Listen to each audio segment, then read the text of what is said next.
Like, wow, you sound really Swedish. Hello there, Opethians. It's Lauren here. I'm doing an extremely random video right now. So I found this video at random, and we're going to watch it. My apologies, it's not a song reaction, but any Opeth content is good content, right? This is from 2019, in case you were interested, which I'm sure you were. Hey guys, Mikael from Opeth here. You're watching Loudwire. Oh my gosh, I love his voice. When did you decide that you wanted to start singing in a metal style and to start singing gutturals? Like, what influenced you to do that? Well, Napalm Death. You know, like I was, you know, for me, I'm born in '74, so it makes me 45 years old. And I grew up with the new wave, British heavy metal, that kind of stuff, and it was like a evolution of sorts. You wanted heavier, faster, more extreme. Hold and of on. course you had the speed. Hold on. Why is his accent so much thicker here than when he's on stage like the Red Rocks? Maybe it isn't, but it just sounds so much like he just sounds so much more Swedish today. Like, wow, you sound really Swedish. I could listen to him talk all day. All day. And this other guy, how lucky is he? He gets to interview all these cool people. I've seen him do some other interviews. I like this guy. But look at him with this little cup, and it's just like, I don't know. I love the fact that he is the way he is. You know, that I haven't seen that much of him, footage of him, but I don't know, you just hear that demon and you just picture this like real big scary guy. And like, look at him. What? And listen to him speak. How is it possible? The thrash metal scene, and along comes the black metal scene, and then the death metal scene. And at that point, when I got into death metal, I was 14, 15 years old. Yeah. And I was just learning, you know, a few licks on the guitar. And I figured I could do that. I could do, you know, You Suffer by Napalm Death. Yeah. 2-second song, you know, just, you didn't necessarily have to be on the right fret, you know. Just make noise, you know, that's how it started. And I always wanted to be a really good lead guitar player, like Yngwie Malmsteen style. That was my... Really? That's what I want. But I never, you know, I never practiced. I never got there. Yes, and nobody else in the band at the time, when I started with my first band, Eruption, nobody wanted to be the singer. And I was like, well, I guess I'll be the singer then. And then, because I couldn't really sing like Celine Dion, you know, I tried to do the screams instead. We did Misfits covers with that set. We played all the Misfits songs. Celine Dion. Did you do a good Danzig? No, I was too juvenile of a voice, like, you know. Okay, a bit too young at that. Yeah, I Can you didn't have imagine him doing My Heart Will Go On? whatever he's doing. Woman, we didn't have that. But we did that, you know, that type of stuff. And then I found my own voice. I didn't know if I did it the right way. I didn't know if I had a technique until we recorded the first album, because that's the only time I got feedback from somebody who knew what it's supposed to sound like in a studio, and that was Don Swan, who did our first 2 albums. Yes. And he said, well, that's the most insane death metal vocals I've heard. I was like, oh, you don't say. I saw didn't know. You're a big fan of David Vincent's Yeah. voice. Was he a big influence on how you developed your guttural? Yeah, the only influence. The only influence. Him and Chuck, well, not him and Chuck Schuldiner. I also like the kind of piggy sounds of Chris Reifert. Oh, yeah. Like Autopsy, I like that stuff. Quorthon Bathory was big for me. I don't know any of these But people. Vincent was just the saying. best, because you could hear what he was I've heard of the Misfits, but that's it. saying, basically. Yeah. I met him the other day, you know, and he Was he comes wearing in. a cowboy hat? He was wearing a cowboy hat. But I love Dave, you know, I met him a couple of times, and I can't remember if I ever said to him that he's the number one. Yeah. He is the best. I think that's a fact, almost. It's not like a matter of taste. You can't dispute that. Like, he's the king of death. It's pretty awesome. He is. Yeah. The king of So, death. do you remember back when you started to develop it? Were you the kind of person to like hide yourself in a room and kind of try to get like? No. No. No, I just, I based Oh, my God. technique on not hearing what I'm doing, I think. Because we didn't use earplugs in those days. No. We had an old 70s PA that we got from a Swedish, like legendary Swedish punk band called Ebba Grön, that we had in our rehearsal space. I mean, we didn't really have a rehearsal space. We just borrowed, a place and carried everything to be able to rehearse. So the technique is based on trying to cut through the noise. Yeah. And a lot of it based on not hearing what the you're... Okay, I'm sorry if I'm... No, you can say whatever you want. Like hearing what you're doing. So I didn't know what my technique was, but I learned after a while that it wasn't. There was a sense of economy to how I don't kind of ruin my voice. Yeah. In that sense. So I had that technique. It's not so high in volume, It's Sure. It's pretty low in volume, but it sounds like a beast, if I get it right.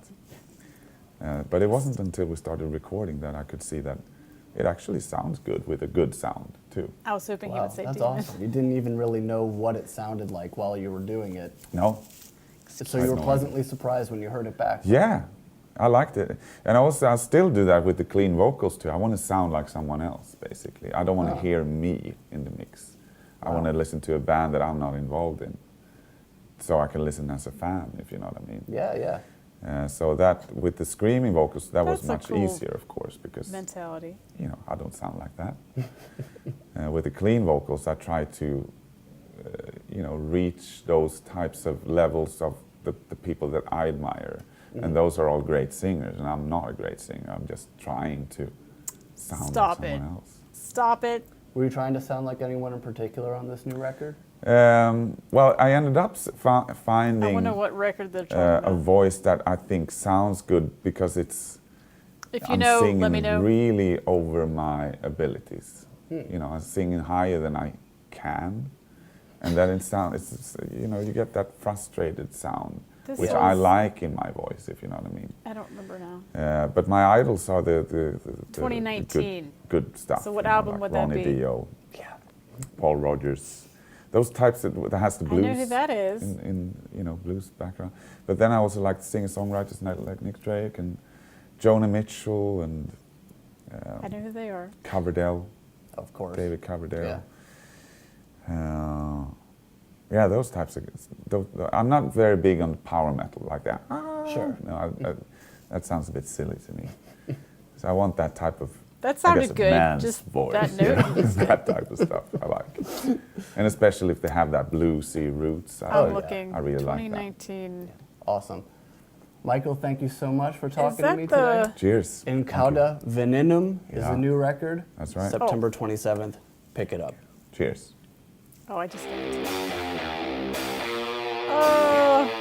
Yeah, I could listen to him talk all day. So I think I only heard from that one, the very last track, All Things Will Pass. And to be completely honest with you, I have no remembrance of how that sounds. Oh, I'm going to have to put up some of these comments. I like when the people that you like musically are also likable as people. You know what I mean? An example of this not being true, I hate to say Maynard, because people seem to say, when I did one of their videos, like an interview kind of video, that, he's kind of like not likable as a person, which is a shame that your favorite band, the lead singer, is kind of like a turnoff as a person.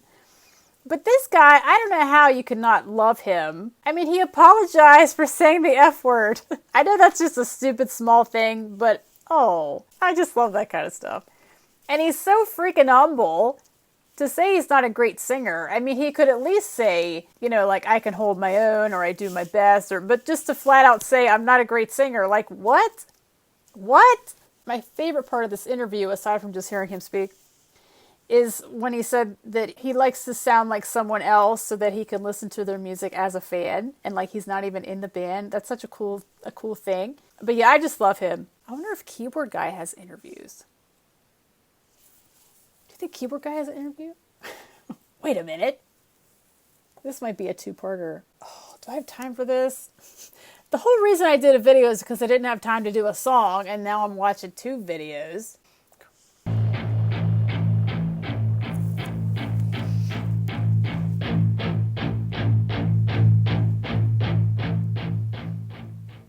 Hi, I'm Joakim Svalberg, and I play keyboards with Opeth, and we're here at the Rockfield Studios in Wales, and well, working on the new album, and it's a blast.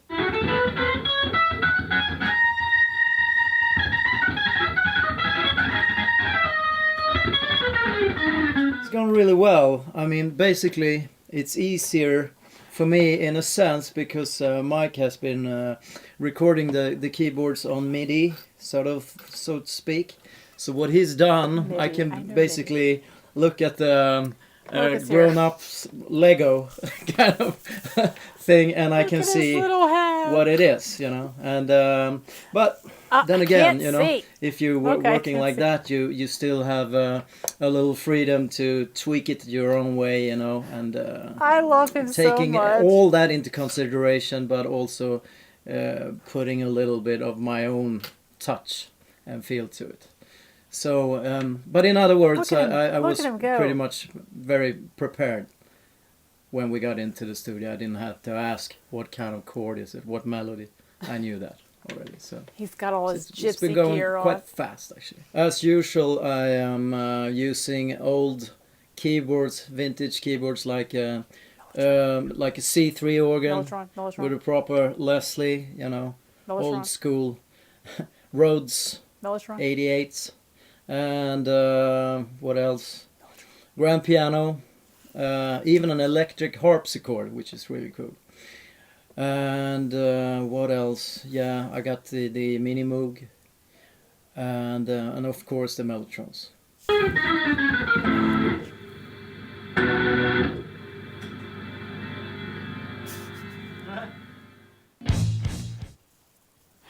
There you go. A bonus keyboard guy. I didn't think there would be an interview of keyboard guy, which is kind of insulting now that I think about it. So there you go. A double dose of Opeth interviews. Now I just have to see bass guy. Are there any interviews with bass guy? Oh. If there's an interview with bass guy, let me know and I'll check that out because I love bass guy. And any other interviews for them, let me know, because I would definitely be up for that. So, thank you guys for watching. My apologies, it's not a song reaction, but I will get back to them. You know that. Enjoy the rest of your day, and I'll see you for the next one. There's a keyboard guy interview. Stop it right now.